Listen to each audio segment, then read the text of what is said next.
Aku ingin menceritakan kejadian menakutkan yang pernah aku alami. Waktu itu aku masih SMP. Kejadiannya terjadi saat malam hari. Malam itu seluruh kampung dalam keadaan gelap gulita karena adanya pemadaman listrik. Karena di dalam rumah hanya diterangi lilin, itu membuat kami sekeluarga merasa jenuh dan bosan. Kami pun memutuskan untuk bersantai di teras rumah.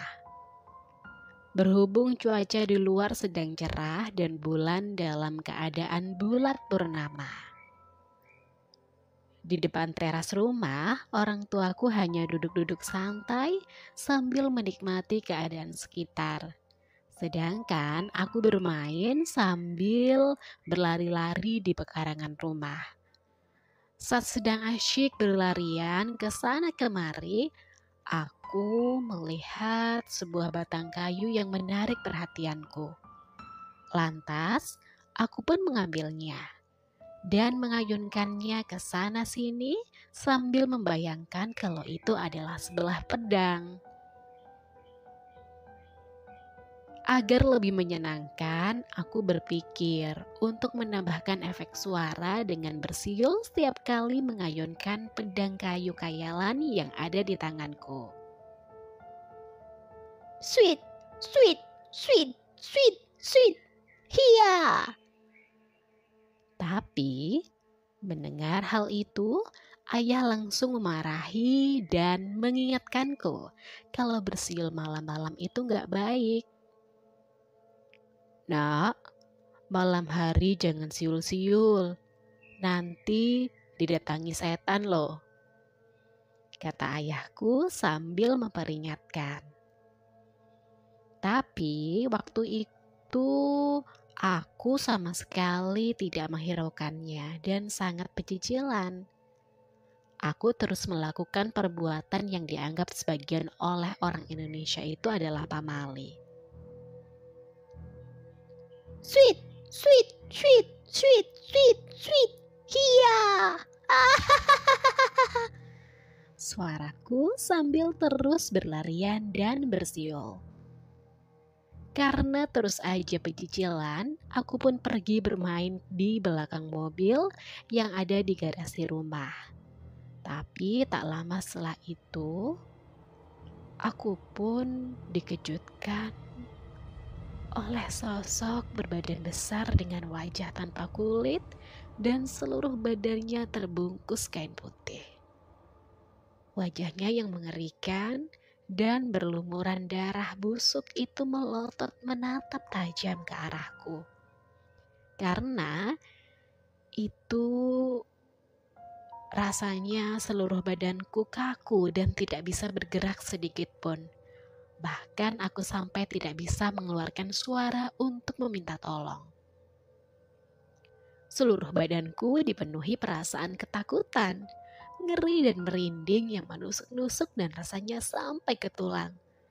Seakan-akan memperingatkanku agar secepatnya pergi dari situ.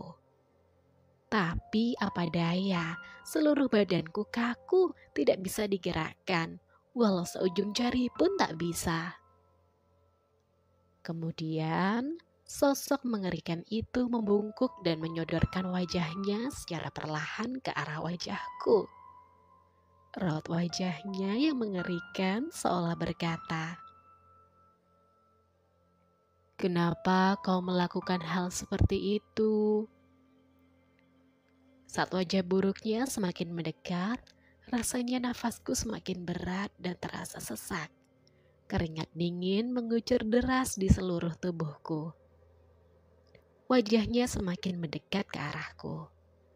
Karena saking mengerikannya, aku pun langsung memejamkan dan menutup rapat kedua mataku dan segera membaca doa-doa apapun yang terlintas di dalam benakku. Setelah berusaha membaca semua doa yang ku bisa, kemudian aku memberanikan diri untuk membuka kedua mataku dan melihat ternyata sosok mengerikan itu sudah hilang. Baru setelahnya, aku pun bisa menggerakkan seluruh badanku seperti sedia kala. Karena ketakutan seluruh badanku terasa lemas, sampai-sampai tidak kuat berdiri, dan akhirnya jatuh terduduk dan tertegun sementara waktu. Melihat hal itu, ibuku langsung khawatir dan segera menghampiriku yang terlihat seakan sudah melewati situasi antara hidup dan mati. "Dek, kamu kenapa?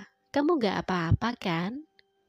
tanya ibuku dengan perasaan khawatir. "Ma, tadi ada pocong, Ma."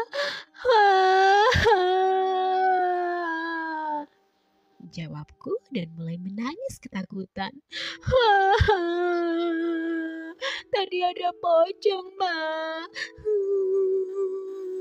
Aku takut sekali. Aku takut, Ma. Tadi pocongnya seram sekali." Melihat hal itu, ayah langsung datang menghampiri. "Ma, ada apa ini?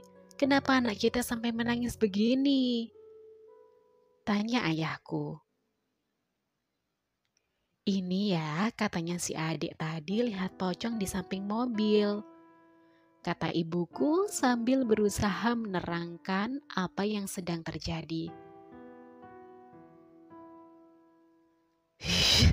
Duh, nih anak, tadi ayah sudah bilangin jangan siul-siul kalau sudah malam. Ntar didatangi setan, karena siul itu sama aja kayak ngundang setan untuk datang, kata bapakku sambil menggelengkan kepala. Tak lama setelahnya, akhirnya listrik menyala seperti sedia kala. Segera ayah dan ibuku segera membawaku masuk ke dalam rumah. Beberapa hari setelahnya, orang tuaku mengadakan doa keselamatan bersama di rumah, dan sejak saat itu pun aku tidak pernah melihat sosok mengerikan itu lagi.